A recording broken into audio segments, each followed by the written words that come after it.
चमोली से बड़ी खबर है, जहां पंचकेदार ट्रैक पर फंसे व्यक्ति का रेस्क्यू हुआ है। ये बड़ी खबर आपको बता रहे हैं चमोली से, जहां पर पंचकेदार ट्रैक पर एक व्यक्ति फंसा हुआ है जिसका रेस्क्यू हो रहा है। रुद्रनाथ पैदल मार्ग पर फंस गए थे नीरज शर्मा। 12 अगस्त को नीरज के फंसने की सूचना मिली थी। मौसम ठीक न होने के चलते नहीं हो पाया था रेस्क्यू।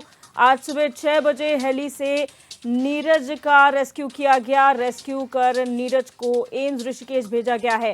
तो ये बड़ी खबर चमोली से आपको बता रहे हैं, जहां पर पंचकेदार ट्रैक पर फंसे नीरज को रेस्क्यू कर लिया गया है। रुद्रनाथ पैदल मार्ग पर फंसे थे नीरज शर्मा। 12 अगस्त को सूचना मिली थी कि नीरज ट्रैक पर फंसे हुए हैं, लेकिन मौसम ठीक न होने के चलते रेस्क्यू नहीं हो पा रहा था। आज सुबह 6 बजे हेली सेवा से नीरज का रेस्क्यू किया गया है और रेस्क्यू कर नीरज को एम्स ऋषिकेश भेजा गया है।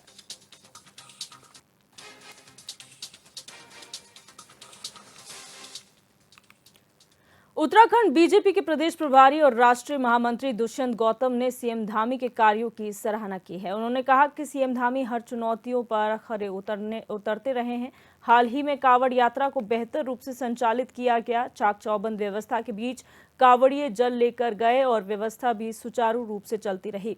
वहीं केदारनाथ में आई आपदा पर भी बेहतर प्रबंधन किया गया। सभी यात्रियों को कुशलतापूर्वक रेस्क्यू किया गया। उन्होंने कहा कि बड़ी आपदा के बावजूद कोई जनहानि नहीं हुई।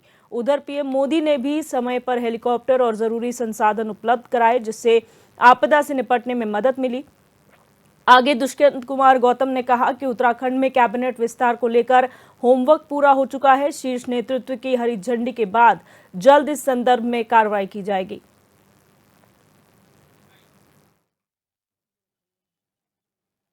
चर्चा उस पर हो चुकी है और जब भी हरी झंडी ऊपर वालों की मिलेगी, ऊपर वालों के बैठकर जो भी वो निर्णय करेंगे उसको लागू किया जाएगा।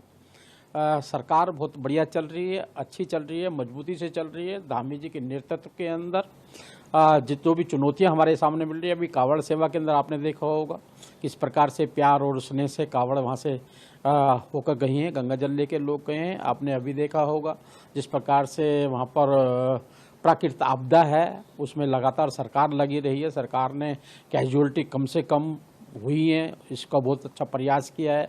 हेलीकॉप्टर सेवा केंद्र से मोदी जी के द्वारा जो मदद दी गई है और जो मोदी जी का सपना है कि ये शतक उत्तराखंड का होगा, उसके लिए उत्तराखंड आगे बढ़ने का काम कर रहा है।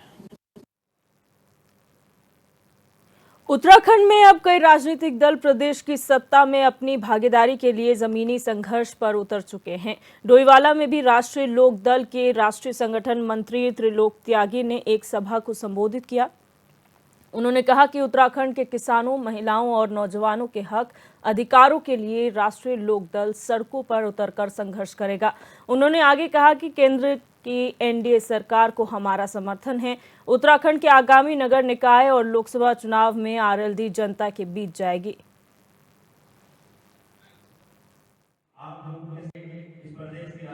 वो सरकार से बात करें, लोक दल का डेलीगेशन जाकर ये कहे कि ये किसानों को चाहिए, गांव के लोगों को ये दिक्कतें चाहिए, इसमें हमें कोई इज्जत नहीं। हमको इसमें काम करना और लोक दल को मजबूत करना, ये हमारा ध्येय है। इस हमारी बात नहीं होगी। एनडीए का मतलब यहाँ भारतीय जनता पार्टी और लोक दलीय और एनडीए दोनों में से तीसरा है नहीं। उत्तर प्रदेश में भी यही हालत है कमोबेश और यहाँ भी यही है। तो हम अपनी तैयारी कर रहे हैं। मैंने राजेंद्र पंत जी को कहा है कि नगर निगम और जो नगर पालिकाएं वहाँ तैयारी करें, अपने उम्मीदवार ढूंढें। अगर कोई समझौता की बात बनती हो तो, नहीं तो लोकतंत्र में तो चुनाव ही लड़ना होता है ना। हमारी पार्टी है, हम चुनाव लड़ेंगे।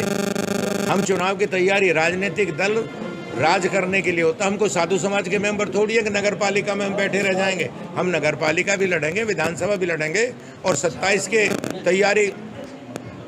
की तैयारी में हम लोग लग रहे हैं और 27 के का विधानसभा चुनाव की भी हम लोग तैयारी करेंगे। हम उसी काम के लिए तो मैं हम पहले से टारगेट बेस में काम करने वाले लोग हैं और उत्तराखंड में आप ये समझिए कि हम हर घर तक, हर गांव तक आरएलडी को पहुंचाने का काम करेंगे। आरएलडी का झंडा डंडा आपको आने वाले समय में हर घर तक दिखेगा। हम बूथ लेवल की कमेटी को बहुत जल्दी तय करेंगे और हमने ये टारगेट लिया हुआ है कि अगस्त के माह में हमें अगर ये जवाबदारी मिली है तो इसी महीने में हम प्रदेश की कार्यकारिणी को पूर्ण रूप से हम कार्यकारिणी बनाने का काम करेंगे। और हमारे राष्ट्रीय अध्यक्ष आदरणीय जयंत चौधरी जी, हमारे राष्ट्रीय महासचिव त्रिलोक त्यागी जी, इन्होंने भी हमें पर आश्वस्त किया हुआ कि उत्तराखंड प्रदेश के लिए अभी हमारे पास हमारे राष्ट्रीय अध्यक्ष भारत सरकार में मंत्री भी हैं, उनके पास स्किल इंडिया है और शिक्षा में राज्य मंत्री हैं। तो उनका ये कहना है कि अगर उत्तराखंड प्रदेश में मेरे डिपार्टमेंट से कुछ भी चाहिए जो हम दे सकते हैं उत्तराखंड के लिए, बेरोजगार युवाओं के लिए जो भी दे सकते हैं, उसके माध्यम से आपको जो काम करने हैं अपने लोगों के साथ काम करें। हम केंद्र में एनडीए का हिस्सा हैं और वहाँ से अगर हमें कोई आवश्यकता चाहिए, दो चीज़ें होती हैं। एक होता है कि आंदोलन करते रहे और एक सरकार जो सत्ता चला रही है। अब बात करेंगे हरिद्वार से खबर की, जहां डेंगू के बढ़ते खतरे को देखते हुए स्वास्थ्य विभाग पूरी तरह से सतर्क हो चुका है। जिले भर में 40 वॉलंटियर्स को तैनात किया गया है जो घर घर जाकर लोगों को डेंगू से बचाव के उपाय बता रहे हैं और डेंगू के लार्वा को नष्ट कर रहे हैं। इनमें से 20 वॉलंटियर्स रुड़की क्षेत्र में और 20 हरिद्वार नगर निगम क्षेत्र में कार्यरत हैं। स्वास्थ्य विभाग के अनुसार बीते साल जिले में 690 डेंगू के पॉजिटिव मामले सामने आए थे, जिसके बाद इस साल विभाग ने विशेष सतर्कता बरतने का फैसला लिया है। स्वास्थ्य विभाग के वॉलंटियर्स हर दिन लगभग 100 घरों में जाकर डेंगू के लार्वा की जांच कर रहे हैं और उसे नष्ट कर रहे हैं।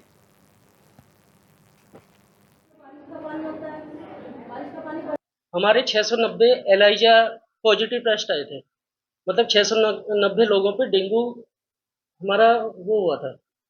उसके बाद उसको देखते हुए इस बार तैयारी विभाग ने बहुत अच्छी की है। सबसे बड़ी बात है कि हमें डीजी ऑफिस से 40 वॉलंटियर मिले हैं, ठीक है। 20 हमने रुड़की और 20 हमने हरिद्वार में दिए हैं, ठीक है। तो आजकल पिछले साल जो हुआ था ना, अब तक केस आने शुरू हो गए थे, मतलब 7-8 केस तो आ चुके थे, लेकिन अब वॉलंटियर ने इतना अच्छा काम किया है, जगह जगह जाके लार्वा सर्च करना, उनको गिराना, डिस्ट्रॉय करना, नष्ट करने का सिंपल सा तरीका है कि बस पानी से अलग कर दो, मर जाएगा वो।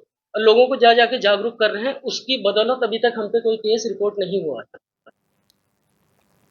वहीं श्रम संविदा बोर्ड के अध्यक्ष कैलाश पंत रानीखेत पहुंचे, जहां उन्होंने हर घर तिरंगा अभियान में हिस्सा लिया और इंदिरा बस्ती में तिरंगे का महत्व बताते हुए महापुरुषों के योगदान की जानकारी दी।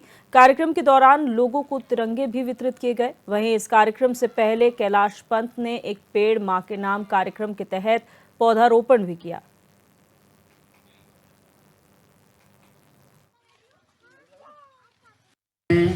भारतीय जनता पार्टी ने हर घर तिरंगा अभियान के तहत 9 अगस्त से लेकर 15 अगस्त तक हमारे कार्यक्रम चलेगा। कि 9 अगस्त को अगस्त क्रांति दिवस के रूप में मनाते हैं और इसी दृष्टि से आज मेरा जो है रानीखेत के इंदिरा बस्ती क्षेत्र में भ्रमण हुआ और हमने घरों में लोगों को तिरंगे दी और तिरंगे के महत्व को बताया। हमारी आज़ादी हमको कैसे मिली, उसके पीछे किन किन महापुरुषों का जो है योगदान रहा, बलिदान रहा, उसके बारे में हमने बच्चों को, महिलाओं को, युवाओं को बताया और उन घरों में हमने तिरंगे बांटे, उनके घरों में हमने तिरंगे लगाए। पौड़ी के ब्लॉक सभागार में साधना स्वास्थ्य सहकारिता की वार्षिक बैठक का आयोजन किया गया। बैठक की अध्यक्षता साधना स्वायत्त सहकारिता की अध्यक्ष दिव्या देवी ने किया। बैठक में खंड विकास अधिकारी दिनेश सिंह नेगी समेत कई अधिकारी बतौर मुख्य अतिथि पहुंचे, जिन्होंने बैठक में पहुंचे लोगों को अपनी अपनी योजनाओं के बारे में जानकारी दी। बैठक में बीएमएम विजय बिष्ट ने वित्तीय वर्ष 2023-24 में साधना सहकारिता की तरफ से किए गए व्यावसायिक कार्यों का प्रस्तुतिकरण भी दिया। वहीं बैठक के आखिरी में निदेशक मंडल का गठन किया गया, जिससे चुनाव प्रक्रिया के माध्यम से अध्यक्ष पद अंजू देवी, कोषाध्यक्ष पद पर सुशीला देवी को नियुक्त किया गया। और मैं लीड जिला कार्यालय में सहायक प्रबंधक संस्थाई समावेश के पद पे कार्यरत हूँ। आज साधना क्लस्टर लेवल फेडरेशन की वार्षिक आम सभा बैठक का आयोजन किया गया है। इस बैठक का मुख्य उद्देश्य है जितने भी सीएलएफ से जुड़े हुए समस्त शेयर धारकों को ड्रीप परियोजना, एनआरएलएम परियोजना से जिस भी गतिविधि से लाभान्वित किया जा रहा है एवं सरकार के द्वारा जो भी फंड का सहयोग यहाँ पे किया जा रहा है, एक तो उसकी जानकारी देना होता है, दूसरा यहाँ पे जो बोर्ड मेंबर है उसको भंग करके नए कार्यकारिणी सदस्य की यहाँ पे समिति का गठन किया जाता है। मैं ग्रुप मोबिलाइजर और मैं साधना जो हमारे यहाँ पे आम सभा बैठक हो रही है, मैं साधना सहकारिता में बीओडी मेंबर हूँ। तो आज हमारे यहाँ पे ब्लॉक में पहली बार, जब से हमारे समूह संगठन बने हैं, तो पहली बार आज हमारे यहाँ पे आम सभा बैठक रखी गई है, जिसमें कि सभी महिलाओं द्वारा यहाँ पे प्रतिभाग किया गया है। वैसे तो ब्लॉक में और हमारे जो फेडरेशन की मीटिंग है वो महीने महीने पे होती रहती है, जिसमें कि हम लोग हर महीने प्रतिभाग करते रहते हैं। पर जो आम सभा बैठक है जिसमें कि प्रत्येक महिला यहाँ पे भाग ले सकती है, तो वो आज पहली बार हमारे 2018-19 से जो हमारे समूह संगठन बने हैं, वो आज पहली बार समूह की महिलाओं को यहाँ पे प्रतिभाग करने का मौका मिला है, जो कि आम सभा बैठक रखी गई है। तो हमें बहुत खुशी हुई है कि सभी महिलाएं यहाँ पे उपस्थित हो रखी हैं और उनको जो भी परियोजनाएं, वैसे तो अलग अलग फेडरेशनों में ये स्टाफ रखे गए हैं जो जानकारी देते रहते हैं गाँव। अब बात करेंगे उत्तरकाशी से खबर की, जहां नाकुरी क्षेत्र तहसील डुंडा भागीरथी नदी में लापता 2 महिलाओं की खोजबीन अभी भी जारी है। अब खोजबीन करने के लिए एनडीआरएफ की 20 सदस्यीय टीम क्षेत्र के लिए रवाना हो चुकी है। बताया जा रहा है कि ये टीम नाकुरी से लेकर चिन्याली सौड़ तक सर्च अभियान चलाएगी। साथ ही चिन्याली सौड़ झील में मोटर बोट के माध्यम से भी सर्च ऑपरेशन जारी रहेगा। वहीं दूसरी तरफ आयाना बुग्याल से भी एक ट्रैकर की मौत की सूचना सामने आ रही है।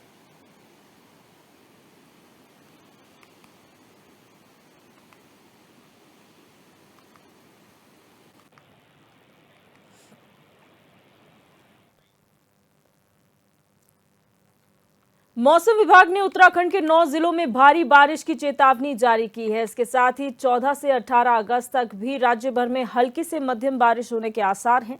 मौसम विज्ञान केंद्र देहरादून के निदेशक डॉक्टर विक्रम सिंह ने बताया कि आज उत्तरकाशी, चमोली और बागेश्वर में भारी से बहुत भारी बारिश की आशंका है। साथ ही देहरादून, टिहरी, रुद्रप्रयाग, हरिद्वार, पौड़ी और नैनीताल में भी भारी बारिश हो सकती है।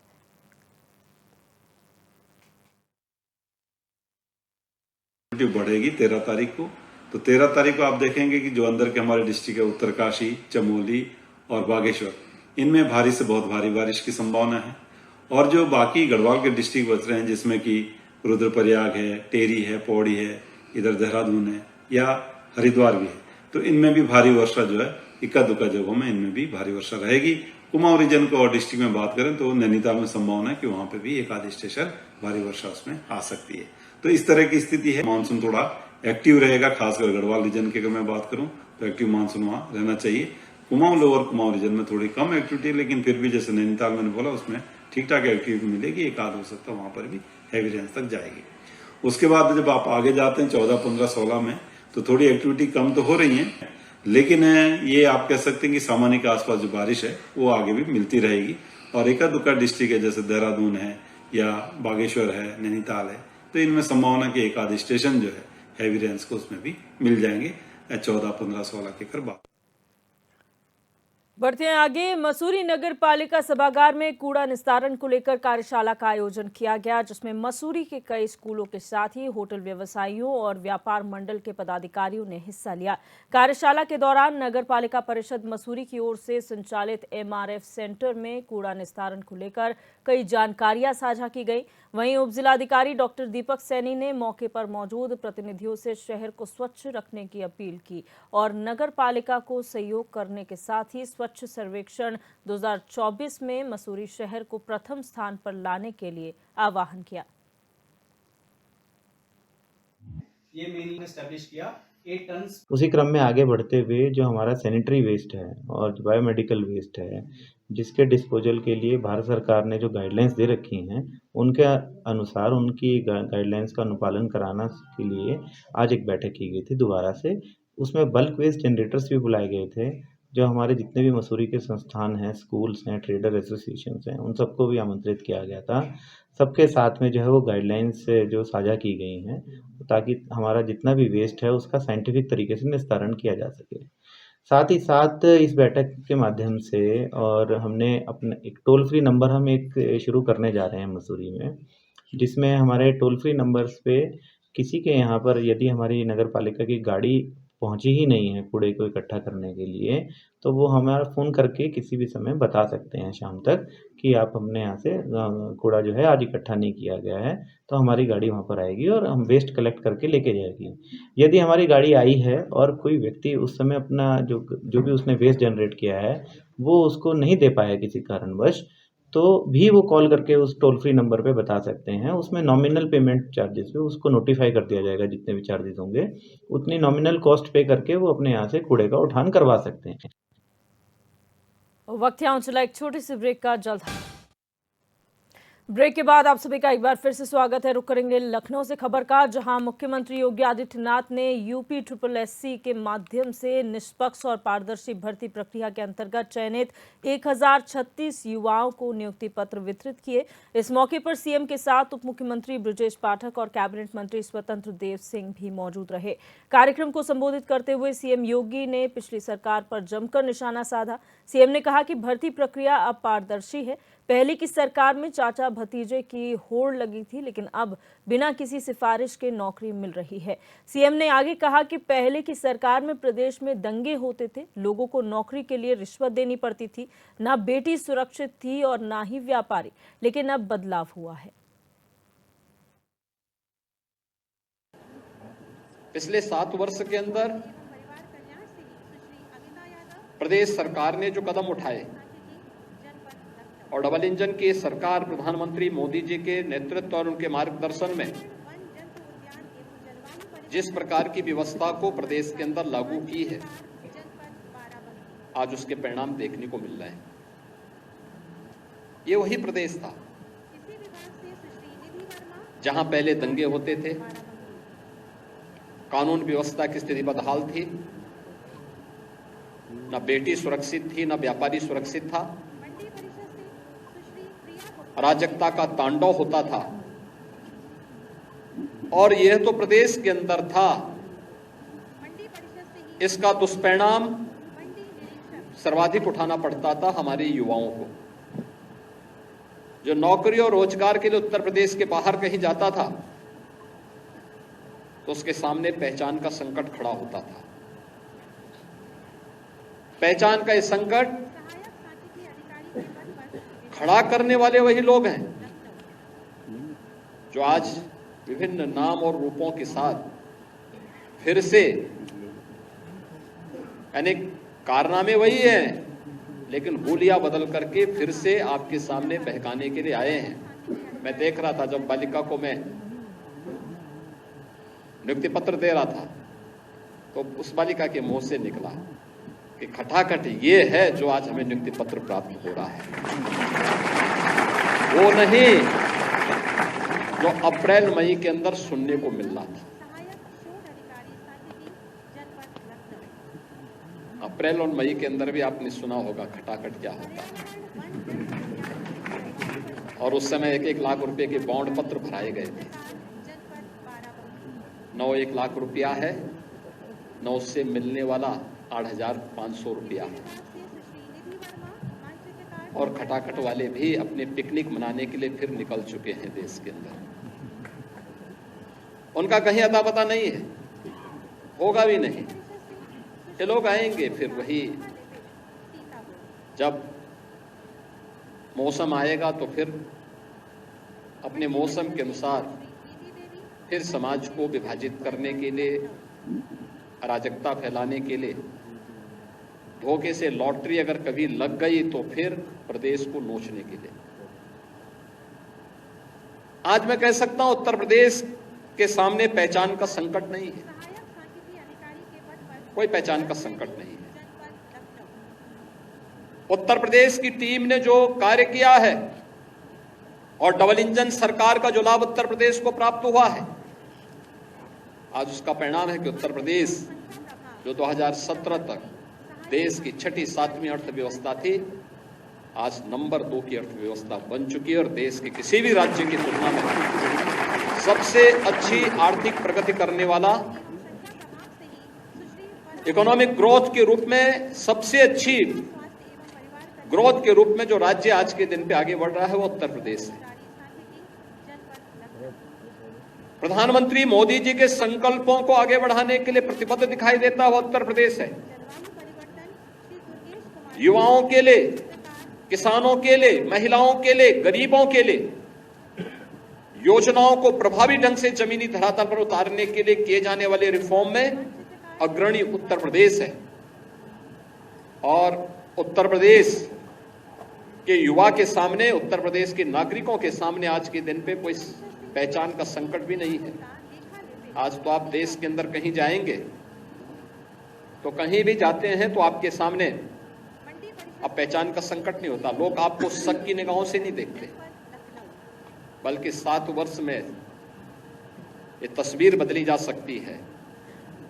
कुछ ही वर्षों में हम लोगों ने तस्वीर को बदला है। आज आप कहीं जाएंगे, उत्तर प्रदेश का नाम लेंगे तो लोग आज सम्मान की निगाह से देखते हैं, सम्मान देते हैं, और ये सम्मान आसानी से नहीं मिला।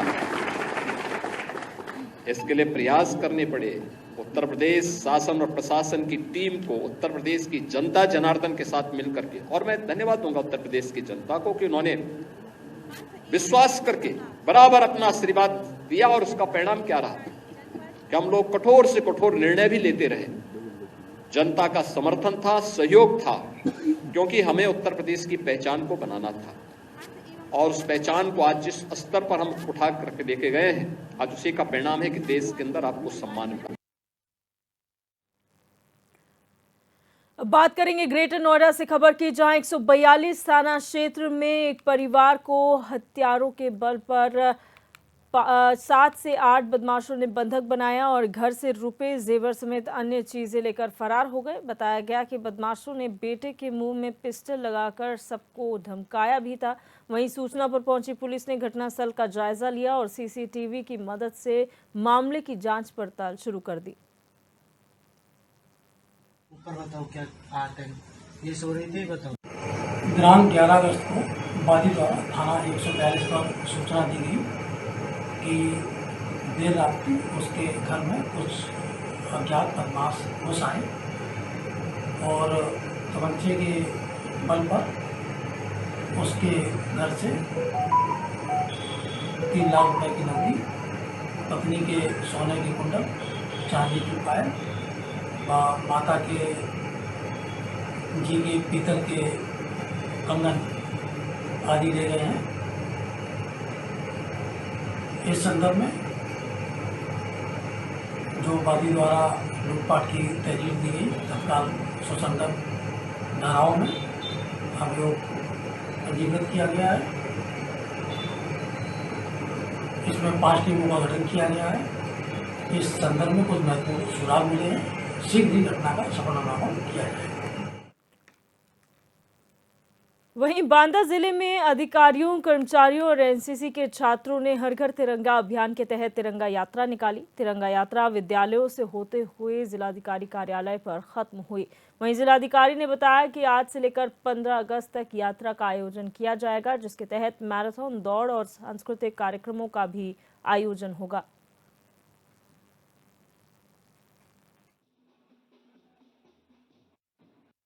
कार्यक्रम के तहत आज तिरंगा यात्रा का आयोजन किया गया है। इसमें कल जो है एक तिरंगा रैली का आयोजन भी किया जाएगा, बाइक रैली होगी, और उसके बाद 15 अगस्त को मैराथन दौड़ आयोजित की जाएगी।